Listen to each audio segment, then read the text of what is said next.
So, take two of trying to make this video.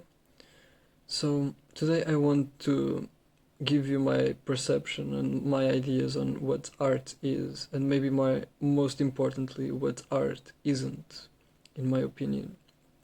But first I have to give you the definition of art, because art is too big.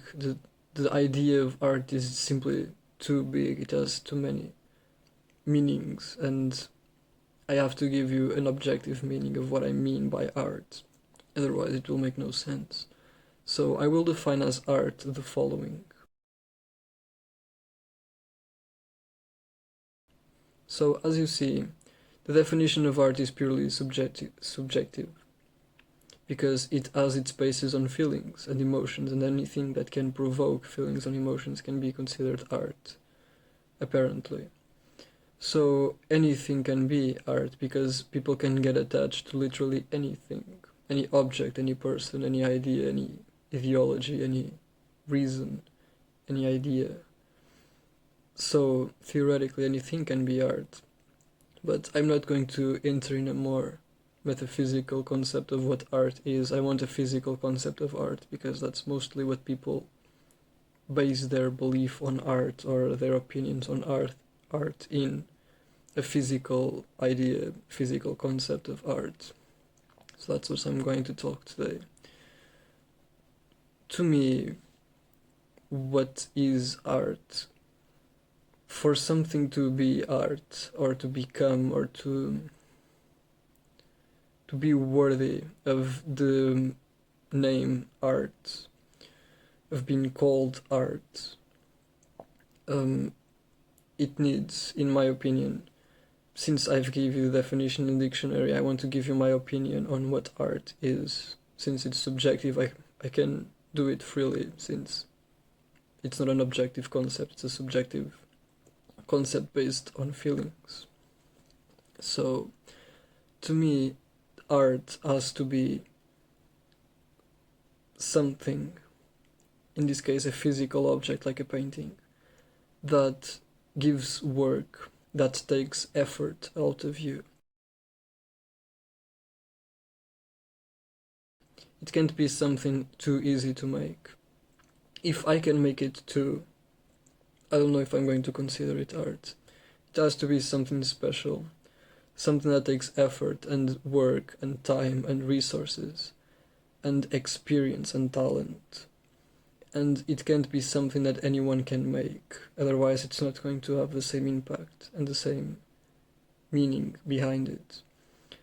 Speaking of meaning, art has to have a meaning, in my opinion, behind it, otherwise it makes no sense. If you make, for example, a painting, and let's imagine something simple, that you paint it completely like yellow, for example, and you try to explain to people that because you have a yellow page or a yellow painting, that means the beginning of the universe, the existence of life, or the creation of life, or whatever, just out of a yellow painting. I'm not going to take you seriously. I'm not going to say that it makes sense, and I will not consider it to be art.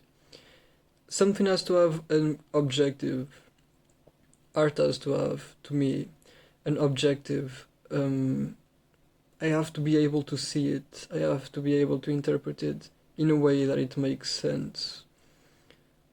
I can't simply take your idea of, oh, but look at the colors. This clearly means that, again, that the planet was created or that humans were made. Like, I have to be able to see what you are trying to tell me by the art. It can't be incredibly, like, nonsensical.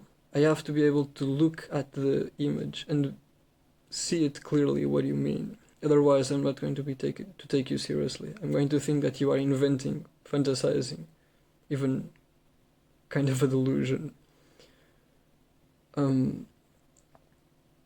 speaking of art being subjective too, being that anything apparently can be art, it kind of makes it incredibly complicated to define what art is, because apparently anything that provokes feelings on you can have the description of being art. And that is annoying, because not having an objective description of what art is makes it hard to define and makes it hard to say. But it also makes you free, because, for example, if because art is subjective and completely based on feelings, you can't have someone saying, for example, that Mona Lisa is better than Guernica, or that the paintings of Salvador Dali are better than the paintings of Leonardo da Vinci. I'm not sure if you can say this. Obviously, I'm not a painter and I have no degree on it. And this is another problem of art. Talking to a painter about a painting, if you talk to a painter about a painting, then the painter is going to have a deeper perception of the time, the effort, the mentality behind the painting than you, because again, that's his job, that's what he does, he's a painter. But two people talking about a painting, it's going to become incredibly complex and subjective and completely open to interpretation, because we don't know what the painting is about. Even if it's written, can we be sure about it? Also, since art is open to interpretation, and because it's a matter of feelings, you can interpret it in whatever way you want, which again makes it complex, because even if the painter deliberately tells you what that painting means and shows, you can interpret it in any way you want because it's subjective. So the concept of art is so insanely open that it kind of swallows itself in nothingness, like it becomes nothing, because it can be so much that suddenly it becomes nothing, because it becomes incredibly hard to defend and to identify and describe what art is, since anything can be art. But again, to me, art has to be something that takes effort and time and resources, and it can't be something that anyone can make. And one of the things that I really don't like about what it's called now modern art is how simplistic it is. You have people painting just a painting yellow, and I'm not even sure if they make up a philosophical reason to why the painting is yellow, but selling it for millions of dollars, and I can show you that. I can show you pictures of it. And it's nonsense. It's like art has been taken to the point of being nonsense. There used to be good art in the past.